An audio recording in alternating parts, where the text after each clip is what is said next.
आज हम यहाँ पे बात करेंगे यूनिटरी मेथड की, जो कि बहुत ही बेसिक और बहुत हेल्पफुल मेथड है क्वांटिटेटिव एप्टीट्यूड के लिए। अब यूनिटरी मेथड का मतलब क्या है कि पहले हम यूनिट वैल्यू के लिए किसी भी चीज़ को कैलकुलेट करेंगे और उसके बाद एक्स वैल्यू के लिए निकाल देंगे। और यूनिट हमेशा आप साथ में लिखें न्यूमेरिकल वैल्यू के, इससे आप कन्फ्यूज़न से बचे रहेंगे। डायरेक्टली प्रोपोर्शनल वैल्यूज़ में ये इम्प्लीमेंट होगा, जिसके एग्जांपल यहाँ दिए हैं। तो सबसे पहला एग्जांपल हम देखते हैं कि 20 एप्पल 10 रुपए के हैं।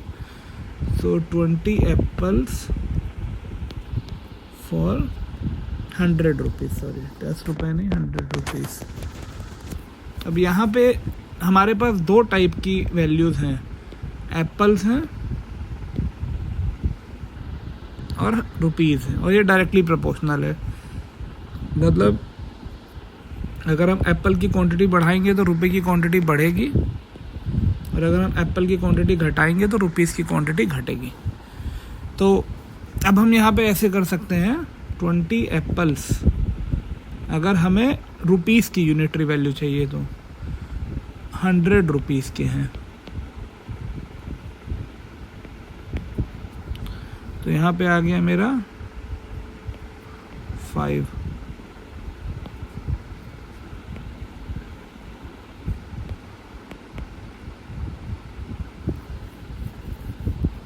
वन एप्पल 5 रुपीज़ का है। और अब हमको ये पता लग गया,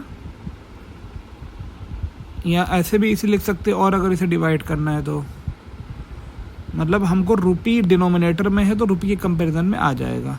अगर इसको और डिवाइड करें तो 5 2 जा 10, मतलब अब हम रुपी यूनिट साथ में लिख के चल रहे हो तो इसका बेनिफिट देखिए, 0.2 एप्पल पर रुपीज़, मतलब 1 रुपये का मेरा 0.2 एप्पल आ रहा है। 0.2 एप्पल पर रुपीज़, आपको पढ़ने में ये समझ में आ जाएगा कि ये लिटरली क्या बोल रहा है। 0.2 एप्पल पर रुपीज़ मतलब हर 1 रुपये का 0.2 एप्पल है।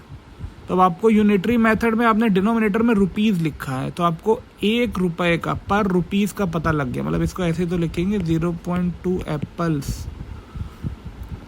पर रुपीज़। अब आपको इसमें मान लीजिए रुपीज़ का कुछ भी चाहिए, कि मान लीजिए 100 रुपये के कितने एप्पल हैं, 200 रुपये के कितने एप्पल हैं, 50 रुपये के कितने एप्पल हैं, आप उससे मल्टीप्लाई कर दिए। 1 रुपये का आपको पता लग गया। अब मान लीजिए आपको पता करना है कि 300 के कितने एप्पल हैं, तो यहाँ पे आपने 300 से मल्टीप्लाई कर दिया, 300 रुपीज़। तो आप ऐसे देख भी लेंगे कि इस केस में आपका रुपीज़ से रुपीज़ कट जाएगा, और ये आपका आ जाएगा 0.2 इंटू 300 एप्पल्स। मतलब ये 0.2 का, मतलब ये मैं ऐसे करूँगा 0.2 एप्पल्स इंटू 300 रुपीज़, अगर मैं ऐसे कर रहा था, और यहाँ पे था रुपीज़, तो यहाँ पे मैंने पॉइंट निकाला, नीचे आ गया 10, 600 सॉरी 60, ये 60 एप्पल्स, रुपीज़ से रुपीज़ कट गया। मतलब ये जो मेरे पास आ गया, यही पूरा मेरा सार है। और मान लो अगर आपको निकालना है कि मतलब ये तो मेरा आ ही गया था 0.2 एप्पल्स पर रुपीज़।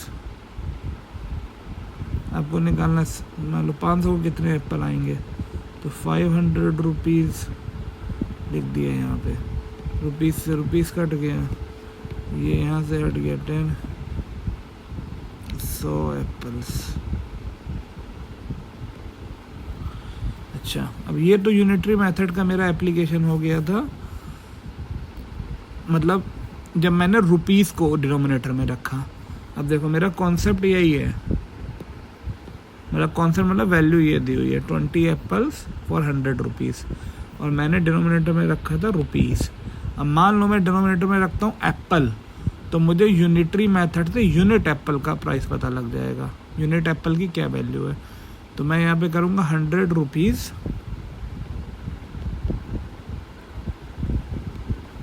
क्या था 20 एप्पल्स।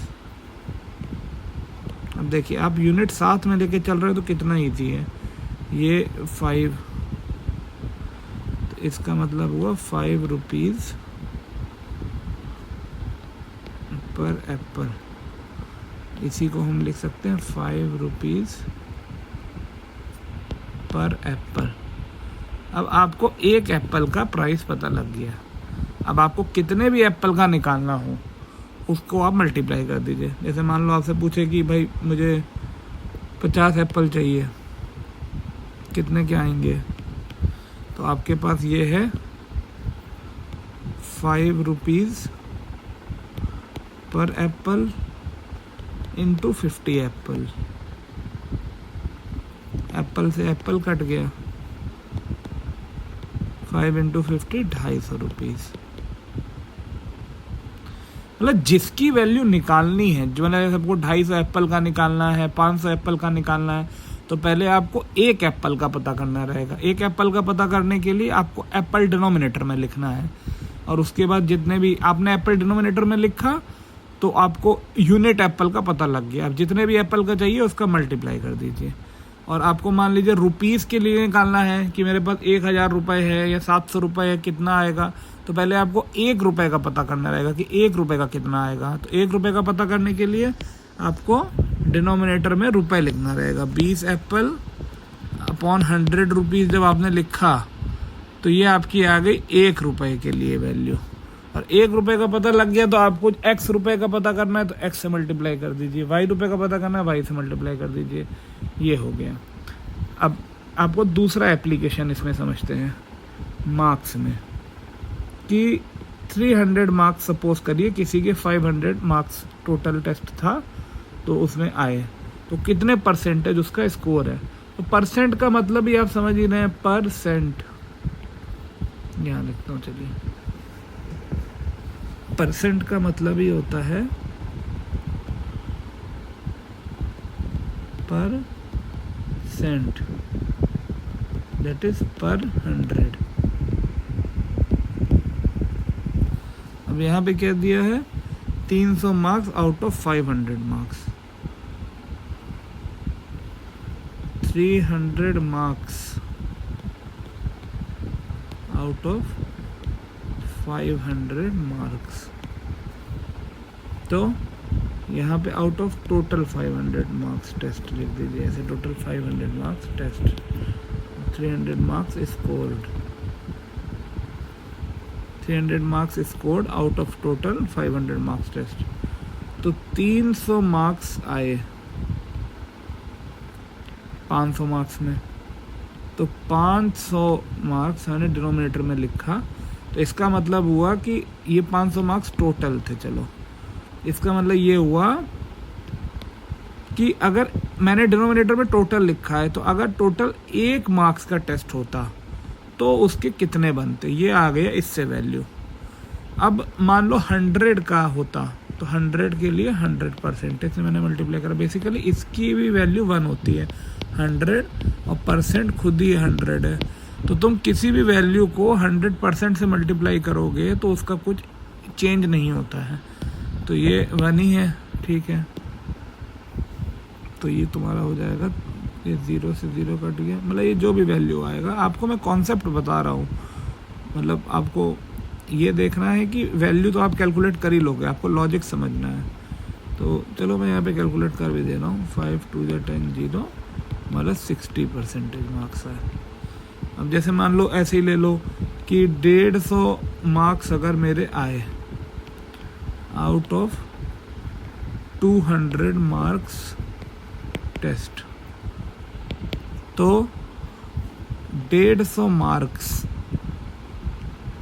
अपॉन 200 मार्क्स अगर मैं करूँगा तो ये मेरा बताएगा कि अगर मेरा टेस्ट, क्योंकि डिनोमिनेटर में टोटल मार्क्स लिखा है, तो अगर मेरा टोटल 1 मार्क का टेस्ट होता तो उसमें प्रोपोर्शनल मेरी क्या वैल्यू आती, और इसको मैंने 100% से मल्टीप्लाई कर दिया तो मेरा परसेंटेज आ जाएगा। अब ये कैलकुलेट तो आप कर लेंगे। तीसरा वाला थोड़ा इंटरेस्टिंग है। तीसरा example cost price selling price का। तो इसका एग्जांपल है कि a shopkeeper is selling article at a price of 300 with 50% of his profit. What is the cost price of the product. कितने में बेच रहा है, 300 रुपीज़ विथ 50% प्रॉफिट।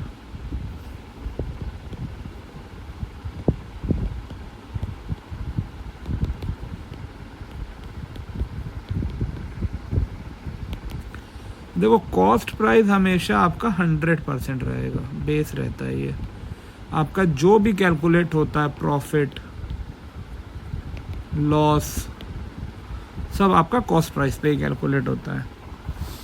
तो 50% प्रॉफिट के साथ अगर मैं कोई चीज़ बेच रहा हूँ, मतलब 150% पे बेच रहा हूँ, तो यहाँ पे 300 रुपीज़ इज़ 150%। तो आपको निकालना है कि कॉस्ट प्राइस क्या है। तो कॉस्ट प्राइस होता है 100%। तो बेसिकली आपसे ये पूछ रहा है